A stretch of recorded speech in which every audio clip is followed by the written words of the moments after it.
நாடாளுமன்றத்தில் அதிக அனுபவம் கொண்ட டிஆர் பாலு முதல் முறை எம்பி ஆகிற பலரும் இருக்கீங்க. மிக மிக குறைஞ்ச வயசில் அருண் நேரு பெரம்பலூர் எம்பி ஆகியிருக்காரு. இப்படி எல்லோரும் இதில் இருக்கீங்க. வெற்றி பெறுபவரே வேட்பாளர் என்ற அடிப்படையில் தான் உங்களுக்கு வாய்ப்பு வழங்கப்பட்டுச்சு.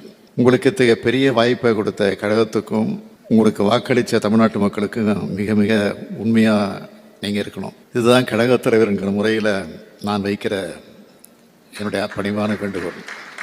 உங்களுக்கு அதிகம் சொல்ல தேவையில்லை.